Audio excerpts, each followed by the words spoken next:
Hello and welcome to Purl and Plume, a knitting podcast coming to you from Western Massachusetts. My name is Kelly and I'm known on Ravelry and Instagram as Kiki Carlisle. And I've got some things to talk about today with knitting. Finished some objects, have some recently finished objects and a couple, well actually one I finished a while ago and I just haven't talked about. So here we are. My house is relatively quiet. The teens are off doing some fun things with friends, and here I am. It's just the cats and I, and the chickens, and the turtle upstairs. Yeah, we have a new pet. It happens. So it is, I think, my 6th episode, and it is January 26th, I think, Sunday. We've got a little bit of sun going on outside, which is nice, and the snow is melting. There are patches of green. The chickens are loving that they can walk around in their pretty sizable run and not just be stepping on snow. And my cats are getting a little frisky with each other, which is cute. Okay, so I am wearing a brand new, to me, sweater. No, it's new to everyone. It's not just new to me, but I'm so excited, I have to say that. And my hipster shawl, and the color, at some point I'll have better video quality because it really is making everything look red, including my hair. I'm not a redhead. I would love to be a redhead, but I'm not. I'm a brunette. So this is the hipster shawl by LOCATELLI, and I finished this months ago, and I love it, and my sister Molly loves it too, and I will be giving it to her eventually. It is a pretty sizable shawl. I didn't even do the 3rd repeat of one of the patterns because I didn't want to drown in it. I wanted to wear it a lot because I love the design so much. So that was kind of a gift, really. It was done a lot sooner than it was done sooner than I thought. It's a pretty quick pattern. I love the little tassel-y, well, they're not tassels. It's fringe, but it's kind of organized. Would you call that tassels? I think maybe they're called tassels. And it's got a lot of garter. You kind of start here with a garter tab, and then you create this. So it's really, I guess, a crescent-shaped shawl. And seriously, now? And then you've got these. Stop fighting. Oh my gosh. Got these fold over, I don't know, this really interesting texture thing going on. Anyway, I used BEROCCO Ultra Alpaca, which is an alpaca wool blend, which I particularly enjoy. Whole thing. Okay, and I'm back. I was videotaping and I wasn't meaning to. Anyway, whatever. You don't need to know that. Okay, so love this pattern. And I love Ultra Alpaca by BEROCCO. It's, well, I really like the fuzziness and the softness of alpaca, and they have really amazing colors. This is kind of a reddish brown. It's really not showing up well on my camera. There's like this heathered quality to it with like golden flecks. This is a great pattern. I enjoyed making it, and I wear it all the time. And I do want to give it to my sister, but I definitely would have to make myself one not long after. And I also just love the color of this rusty brown. So, but I hate knitting the same thing in the same color. I want a little variation. Anyway, that's that. Now, the sweater I'm wearing is the Cozy Classic Raglan by Jessie May Designs, Jessie May Martinson, and it was a lot of fun to knit and very simple, and I think I talked a lot about the pattern in the last episode. It's like 12 pages, I think, of just so much information. It's a great beginner pattern, partly because it's pretty simple, but also she just gives you just learn so much by making it and just by reading her pattern. I learned some things about positive ease with this sweater, so I really do love the design and I love the sweater. But I think she recommended a certain amount of positive ease in the pattern, and as I'm learning more about these things, I feel like I probably should have made it bigger just because of proportions. And this is something I learned, I'm learning more about just watching this, one of my favorite podcasts, which is SKEINDEER Knits. Ellie of SKEINDEER Knits is like a knitting maestro, and she just knows so much about all of the nitty-gritty parts of knitting. And in one of her more recent episodes, maybe it was her last episode, she talks about a little bit about ease. And there are patterns that you will read that will say, whatever ease you want, go for it. It's very personal. And then there's some patterns that give you recommended ease. And when I say ease, I mean either positive ease is measurements beyond your body measurements. So like, you should probably listen to SKEINDEER Knits podcast for this definition. But so if you have a 34-inch bust or a 46-inch bust, positive ease would be anything beyond your bust measurements. And if so a sweater with recommended positive ease, you'd measure yourself and then add on those inches. Negative ease is anything that's kind of fitted closer to your body and kind of holding you in a little. And then zero ease would be something that has your exact measurements. So I believe with this design she recommended some more positive ease than probably I used. I wanted something that just was more fitted. I've made many loose sweaters, and I like that, but I also want some balance in my wardrobe. And I'm going to show you what I mean by when I say I should have probably used more positive ease. So I'm going to just move this over here and stand up and show you this beautiful sweater. So I still really love this sweater. It's Raglan style, and Raglan style sweaters have you do the increases here and in the same spot at the back. So you've got 4 points of increasing from the collar and down. And it can create quite a deep, I don't know, shoulder area, armpit area here. So you can see that this is pretty deep. It's not a dolman sleeve, but it is quite a deep raglan. Because I chose to use a little less positive ease probably that she recommended, and honestly I'd have to measure it to be sure, it's pretty deep here, it's pretty wide. And I was worried that that would be awkward. Now you can see that there's a little bit of extra space, but I really don't think it looks bad. There's my face, sorry. And I do love it. Now I used a little extra ribbing here than she has in the pattern. And generally what I do with sleeves is I kind of do my own thing. I decrease on one sleeve and put a marker out every time I decrease and just do the same thing on the other side. And I think with hers, she was telling you to decrease about every inch, maybe, I can't quite remember.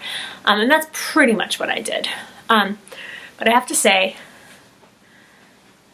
great sweater, great pattern, and it was a really fun and simple pattern to knit. You can see I'll get closer here, you can see the increases here and here. And it looks, like I said, it looks very red. It's more brown than this. But you can see the variation in color. And again, I used Fox Hill Farms DK weight. Fox Hill Farms is a farm in Lee, Massachusetts, and I bought their undyed yarn. I think she doesn't dye yarn, she just sells it undyed, and I dyed it myself, and I dyed kind of a fade, and I don't have any more of it, but what's interesting is I was really panicking that I didn't have enough, and so I grabbed some other yarn that I had, actually Briar Rose Yarns DK that I had purchased at Rhinebeck. And what's interesting is that it was dyed, and the color they dyed it is in here. It's like this yellowish golden ochre color. So I over dyed it to add to this sweater, and you can see it kind of here and here. And I just what's interesting is that when I was done, I still had more yarn from the Fox Hill Farms. I didn't have to actually add that other yarn. It worked out though, and it soothed my mind because I was really worried. Okay, so this is the Cozy Classic Raglan. And what's interesting is I knit and finished another Raglan. And I have, I think, 2 more plans for Raglan sleeve sweaters. What is going on? It's like Raglan mania. I guess I should try this on. I don't want to because I just don't feel like it, but what the hell, I'll do it. And I'm back. This is the coloring cardigan. Yeah, crazy, right? Because it's not a cardigan. I'm just so silly. So this is the coloring cardigan by Karen Schneider. Maybe it's Katrine. I think she's German. I'm not sure how to pronounce it. I bought this pattern because I wanted a very simple cardigan to replace a cardigan that I had that had fallen apart, that had I think it was a lot of cashmere in it. It was kind of a fancy sweater for me, and I used it till it fell apart. So I bought similar yarn, similar as I could afford. This does have some cashmere in it. It is Lana Grossa Cashmere Fine, or Fine, I don't know. A sock or sport weight, but really a fingering weight. It felt to me like a light sport yarn that has some nylon in it and some merino wool and a small amount of cashmere. And I used that pattern, and I planned to steek it to turn it into a cardigan because I wanted to knit it in the round. And as I was knitting with the yarn, I realized a number of things. One, it's very hard for me to knit a solid gray sweater. It takes a long time because I find it boring. 2, the yarn was actually pilling before I even wore the sweater, and you can actually see the line. So excuse the boob line here. Right here, you can see it best here actually. This pilling happened before I even finished it. I think I put it away, set it in a bag, and it got jostled around. I'd pick it up, knit a few rows, and then put it back. So that's a bummer. And then when I blocked it, it shrunk or something, because look at the sleeves. These are like 3/4 length, and that was not the plan. And I put it on the blocking mats, and it just it shrunk. So I'm not turning it into a cardigan. I also made the sleeves probably a little too small for that. Just a little bit, I wouldn't say negative ease, maybe 0 ease in this part of it.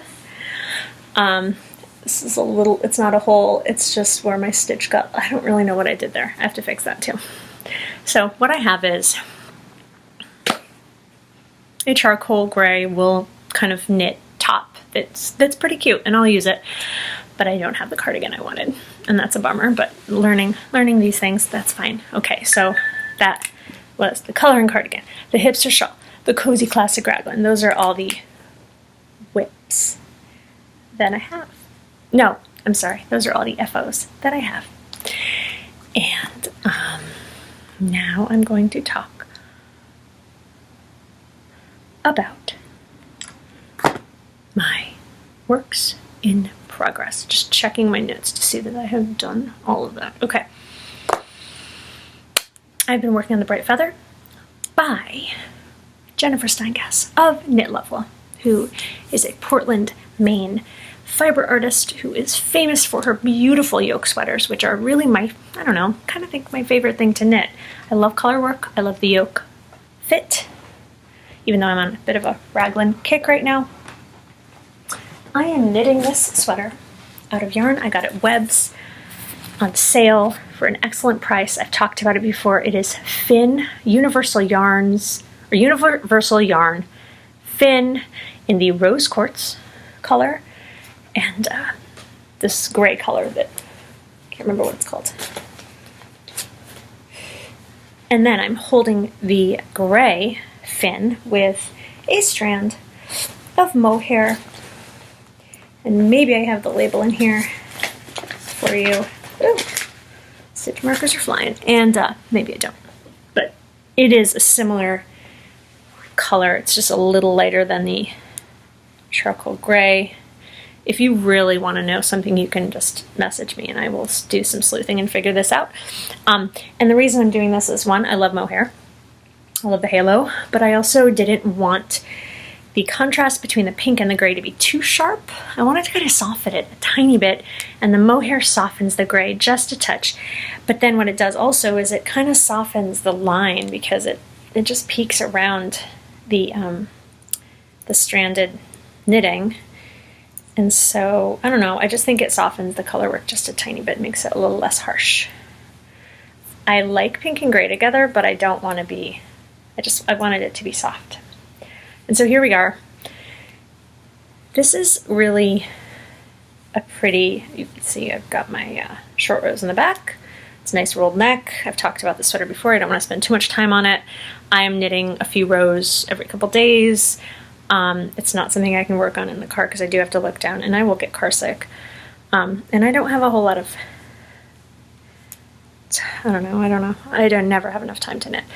But I am just a few rows away from being done. Maybe 6, 7 rows away from being done with the color work. More than that. 2, 3, 4, 5, 10, 15, I don't know. There we go. It's beautiful. And then when I'm done with this, I'm going to start my next work in progress. Like fully started. I've made my gauge swatch and I will show you that in just a moment. Put this away.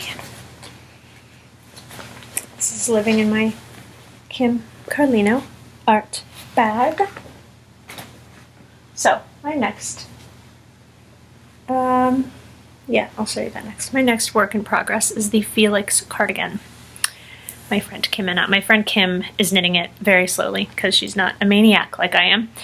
And I told her that I was going to knit one, and when we were both done, by the end of February, we were going to take our sweaters on a date.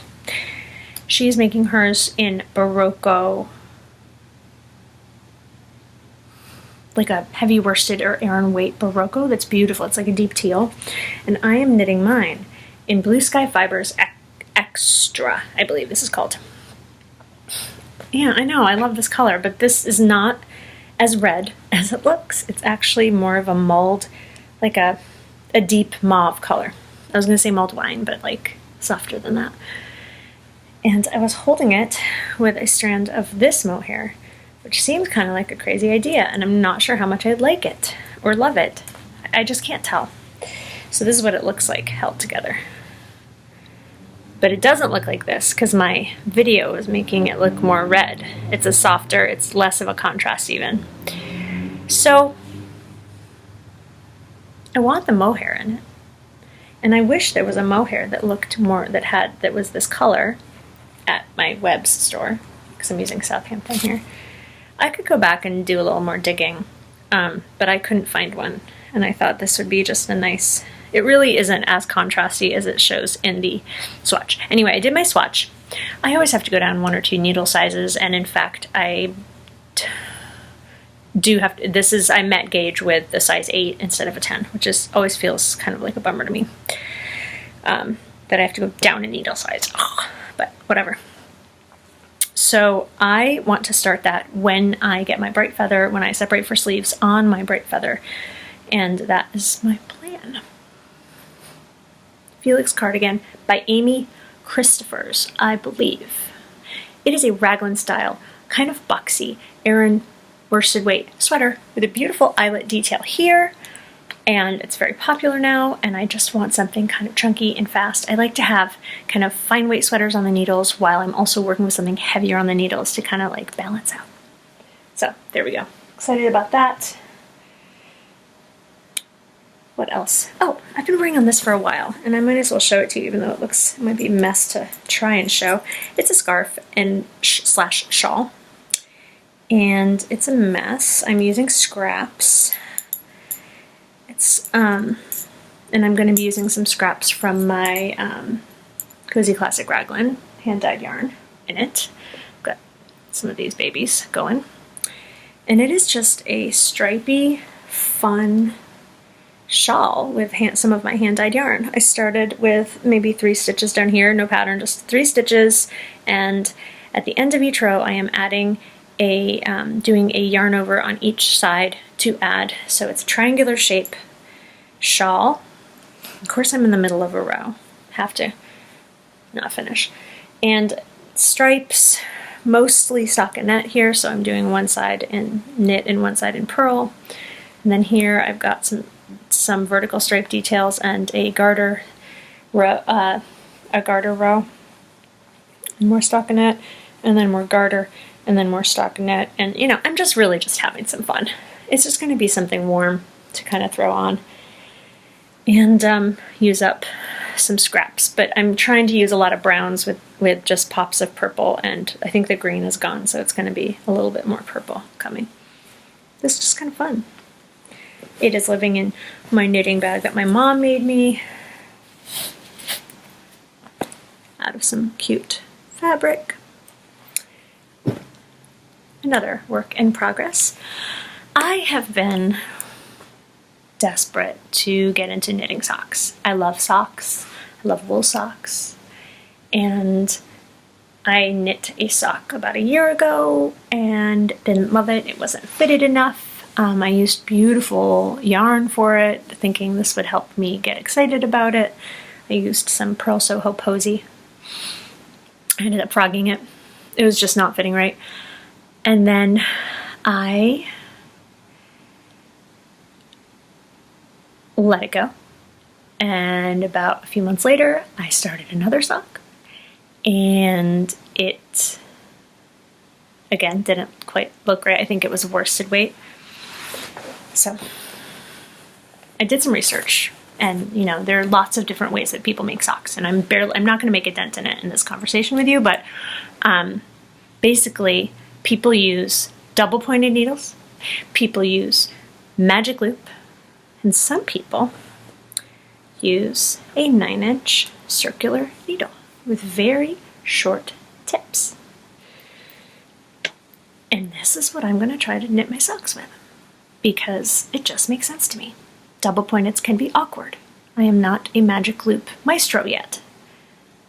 I could be, and I probably will have to learn because I only have one pair of these, and you know, whatever. So what I did was I bought some oldie but goodie Patons Croy sock yarn. This is Patons Croy in the blue striped rag colorway. This is actually showing pretty, I think maybe because of where the sun is in the windows opposite me, it's like this is what it looks like. Shocking! My hair still looks redder than it is. No, actually I'm a redhead. Let's just pretend I'm a redhead. So this is really fun. I love self-striping yarn, and I don't have a lot of it.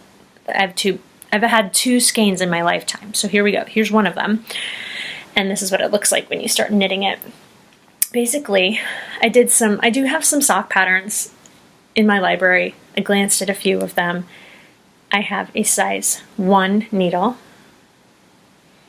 I cast on 64 stitches and did, I don't know, that's how much ribbing I did, about that much. I think it's probably 1.5 inches, which I think is what's recommended. And then I just started knitting the leg of the sock. At first it looks way too small and it's a little scary. And at first, after you cast on this tiny little needles, it's very awkward to get your first row in. It's a little awkward, but it gets much easier. The only thing now is my hands get a little cramped, so I definitely think I'm going to be building, you know, the muscular capacity in my hands to do this without hurting them, and having to watch my posture, because it's so tiny what you're working on. But I have to say, this is, I think, how I'm going to make my socks. I'll let you know. So these are size 1 Chow needles, and you have to make sure you get, I think they're called the shorty tips, so make sure you get the short tips. They're very short. The long ones will not help you. And this is Yeah, Pat's Croy. So I'm really excited about this. I can see how people, I'm already starting to feel the mojo, okay? So very travel size perfection right here, you know, and obviously if I had like rolled this into a ball, it'd be even better. And the other thing I wanted to show was, so in an effort to build my sock knitting mojo, I bought myself a couple of things. I bought those needles, I bought that Patton's yarn, and sorry, my nose is so itchy and I need a drink. Water. And I indulged in some indie dyed sock yarn from Tiny Human Knits. Excuse the crackling of the plastic. So Tiny Human Knits, she has a really wonderful podcast. She is from Canada, I believe. I don't know what province, but pretty northern Canada, maybe I think northwestern Canada. So this yarn came from far away, and I feel a little bit bad about that, but I also feel great about supporting an indie dyer. And I saw this colorway, and I couldn't resist. It's called 31, and I think that's how old she is. So I think it's like named after her birthday. I don't know. Tiny Human Knits self-striping yarn. If you go on her website, her Etsy shop, or even to her podcast, maybe you can find links for it. You will see she's starting to make samples of all of her sock yarn, and it comes with a coordinating color for the heel and the toe and the foot, the toe and the the top of the sock if you want. Isn't that exquisite? It's like this peachy color, and look at it. There's this peachy stripe here, so it's got yellow and pink and pale green and like a mauve-y, peachy, deep peachy color, and it's very pretty. And it's very soft. It's 80% merino and 20% nylon, 2-ply, 50 gram, 200 yards. So I think this is enough for a pair of socks. And what's great is that she sells them in these little, this was not crazy expensive because she sells them in the amount you would need for a pair of socks and not a big skein. So I'm super excited about this, and when I get my Patton's Croy socks off the needles, this will be getting on the needles, and this is where I'm feeling my mojo coming for socks. Yeah, I think it's happening. So just wanted to share that. Tiny Human Knits yarn. Very, very excited. These colors are just, they make me so happy. What else? I think that's mostly it for my knitting. And yeah, I think so. I was going to do a little talking about what I'm reading.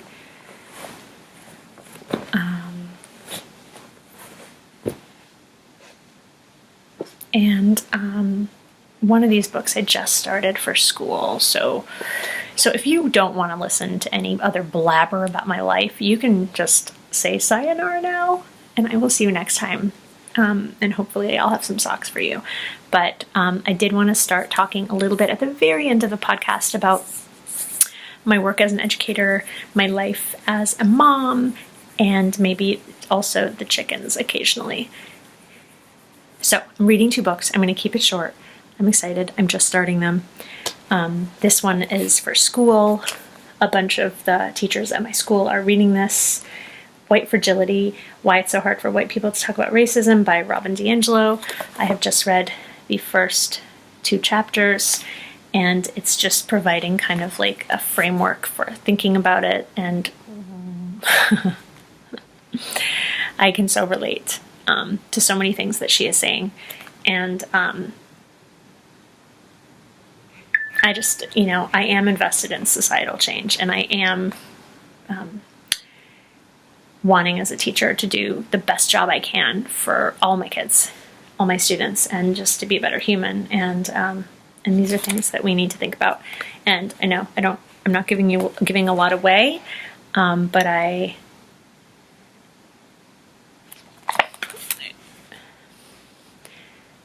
can just say that it's making me think a lot about my own discomfort with the whole dialogue, and that's important. So I will keep you tuned in. And then I just got this book, Fighting for Justice. I think it's a series of books, the Fighting for Justice books, and this is Fred Korematsu Speaks Up by Laura Atkins and Stan Yogi, illustrated by Yutaka Hulett. And this is something I'm going to be reading to my students with one of my teachers, and we are starting a civic literacy and organization unit at school, and we're kicking it off with talking about this man who was, when the United States went to war in 1941, he, I believe, resisted going to the internment camps and was instead sent to jail. Just started reading this. It's a graphic novel written for young people, and so I love when these important stories are made more accessible to people, especially to younger people. And I'm excited about this too, and I just read the first few pages, so I again will get back to you. I don't just read important books like that, I also read a lot of fun novels, and I'm a big fan of the Libby app because I do have a commute, and so I read a lot of books.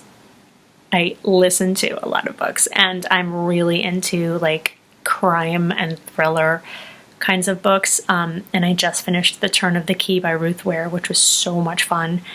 And I'm trying to think, what did I read before that? Because she's had a few books that I've really enjoyed. The Death of Mrs. Westaway. Oh my god. So they're both by Ruth Ware, and they're both narrated by this amazing artist. She I think has read a lot of audiobooks, narrated a lot of audiobooks, and I don't have her name right here. I will put it in the show notes. She's just, it's like you're in a theater, but you're just listening. It's just amazing. So yeah, the Libby app is something I use. It's on my phone. It's free. You hook up your library card to it and you can borrow books. They do have to be returned in 2 weeks, but if you're careful, you get to listen to books for free. It's so much fun.